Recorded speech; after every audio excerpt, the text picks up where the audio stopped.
Magandang araw po sa inyo. Welcome back po at sa pagkakataong ito atin pong pag-uusapan, bakit po kaya may agam-agam ang ilang mga tao o ilang mga tao sa gobyerno sa biglaang pagkamatay ni dating Undersecretary Catalina Cabral. Dalawa po kasi ang anggulo ang pwede natin pag-usapan o makita sa pangyayaring ito. Ang una po dito ay ito po ay maaaring kaso ng fake death. Nangyari na po yan dati, papaliwanag po natin mamaya yan. O kaya naman, posibleng siya ay talagang pinatahimik dahil sa kanyang mga nalalaman sa anomalya ng flood control. Yan po pag-uusapan natin ngayon at bubusisiin. Pero bago po yan, huwag niyo po sana kalimutang mag-like, mag-share, mag-subscribe at mag-comment para magkausap-usap po tayo. So ngayon nga po, ito pong si Catalina Cabral ay natagpuan nga daw po na patay na, no, sa ilalim ng bangin doon sa Tuba, Benguet. Ayon nga sa kanyang driver, pinahinto siya at nagsabing iwanan muna siya ng ilang sandali. Pero nung bumalik siya ng makalipas ng ilang oras, hindi na nga daw niya makita at kahit bumalik pa siya doon sa kanyang hotel, wala rin doon. Nangangahulugan na sa mga oras na yon ay hindi niya alam kung ano nangyari sa kanyang amo, di umano. At nung bumalik siya doon sa pinag-iwanan niya, nakita na niya na meron na nakakita kay Undersecretary Cabral at siya nga ay kumpirmado o kinumpirma na ng otoridad na patay. Ano? Ngayon po, bakit po ba may agam-agam ang ilan at di natin pwedeng maalis yon dahil po siya ay sangkot sa isang napakalaking anomalya o katiwalian, mga pondong nawawala at mga pondong nagamit sana ng taong bayan at hindi sana naghirap ang taong bayan patungkol dito sa mga nangyari mga kalamidad. At dahil malaking bagay ang pondo ng flood control para maiwasan sana ang mga sakuna, ang mga pagbaha na nakaapekto ng napakaraming milyong mga Pilipino. Ano po kasi po noon, kung babalikan po natin ang pakasaysayan, ano po, noong 1998 po, may pangyayari pong iskandalo doon po sa DEX, sa Department of Education, Culture and Sports, na ngayon ay DepEd na, ano. Dati po dyan, meron pong nasangkot na tao na si Mary Ann Marlog. Ito po si Mary Ann ay sangkot po sa 20 million pesos. Panahon na po yun, 20 million, malaki-malaki na po yun ngayon. Noon, no? Kasi po ngayon, billion na pinag-uusapan eh. Ngayon, no, sa panahon ng yun, siya po ay na kasama, no, sa iniimbestigahan sa scam na yan. Mga textbook scam. Yan po yung kaso noon. Pero yan po ay nawala at nakapunta nga ng Amerika, namuhay ata dito sa Amerika at nakapag-asawa, nagpalit siya ng ibang pangalan, naging Mary Ann Smith.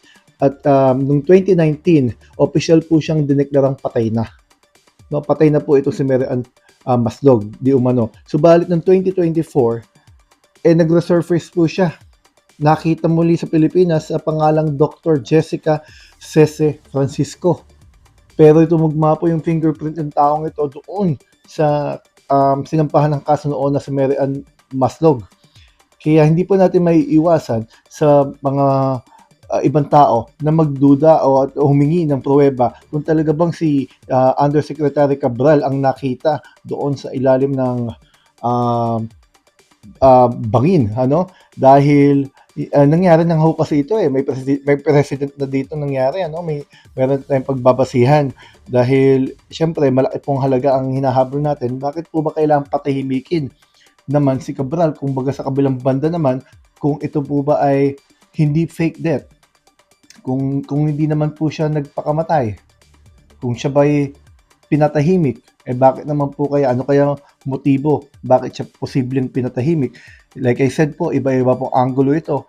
Yung angulo na nagpakamatay, hindi na niya nakayanan ang pressure, talagang bagabag na siya, o kaya naman dinaya ang kanyang pagkamatay, ayaw naman natin maging hindi sensitive sa pamilya, nakikiramay tayo, pero bakit nag-iisip ng iba dahil nga may pangyayari noon. At ngayon, kung di man siya nagpakamatay o hindi man to fake death, posible kayang pinatahimik siya. Bakit kaya siya pwedeng patahimikin? Ano kaya ang nalalaman niya? Yung natatandaan po natin, itong si Catalina Cabral, ano, ito po ay may ugnayan. Matagal po itong nagsilbi sa DPWH.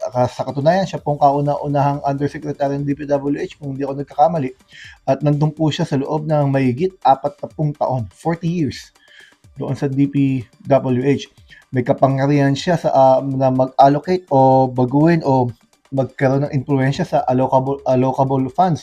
Ito po yung mga pondo o sa mga bawat distrito o lugar o probinsya o mga kandidato o mga politiko na maaari siyang mag-insert ng project. At doon na nga nangyayari, yung tinatawag nilang insertion, yung tinatawag nilang sa madaling sabi, corruption, no? Kickback. At may pagkakataon nga tumawag pa to kay Senator Tito Soto, subalit tinanggihan siya ni Senator Tito Soto. At may pagkakataon din na ipag-ugnayan nito kay Senator Ping Lacson dahil dinawit ito sa investigasyon ni Bernardo.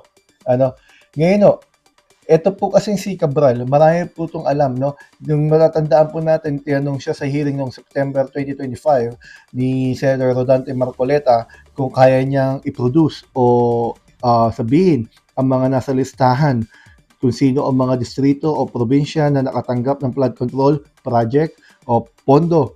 At sabi nga niya hanggang engineer district kaya niyang mapano, kaya sa pagkakataon ngayon wala siyang hawak, hindi niya hawak yung listahan.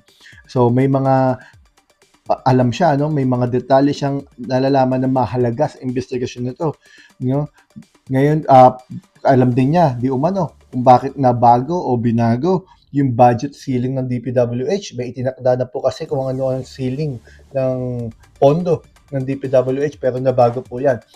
Sa constitution po natin, dapat po Department of Education ang pinakamalaking budget, pero may pagkakataon pong binago nila yan. Hindi nila binago ang constitution, pero mayroon silang sinamitin noon na mas mataas pa DPWH kaysa DepEd, kaya nagkagulo-gulo ngayon yan.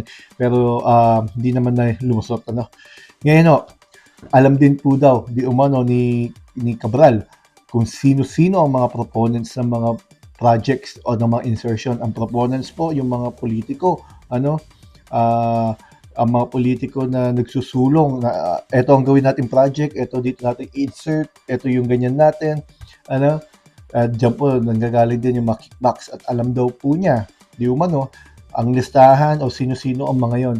Kaya po itong taong ito, napakalaki ang halaga sa investigasyon at marami siyang matuturo, marami siyang mapapaliwanag.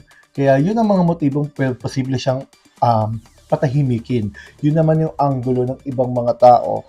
Kaya gusto rin nilang maimbestigahan ito. Kasi kaya na sabi natin kanina, tatlo pala itong anggulo pwede natin makita. Maaaring siya'y nagpakamatay dahil hindi na niya nakayanan ang pressure, ang kalungkutan, ang bagabag. Ganun din naman. Maaari yung kaso ng fake death, kaya na nangyari noon, dinaya ang pagkamatay, kunwari namatay siya para makatakbo sa kanyang criminal liability. Pero kalaunan ay natuklasan na nagpalit lamang ito ng pangalan at nahuli na rin. Yung nangyari po sa 1998, na si Mary Ann Maslog. At o kaya naman, ang ikatlong anggulo, pinatahimik na ng tuluyan ito dahil baka mabuko pa.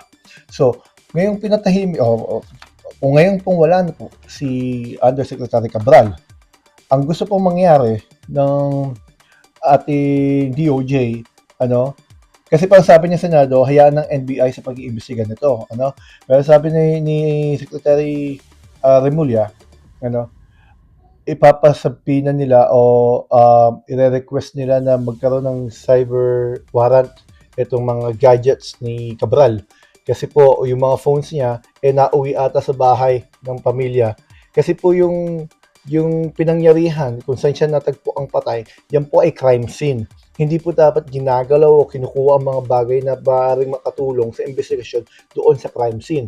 Pero sabi di umano, naiuwi daw yun. Kaya kailangan i-cyber warrant makuha kasi maaaring may mga laman yung phone niya. Matrace kung baka may mga notes siya doon.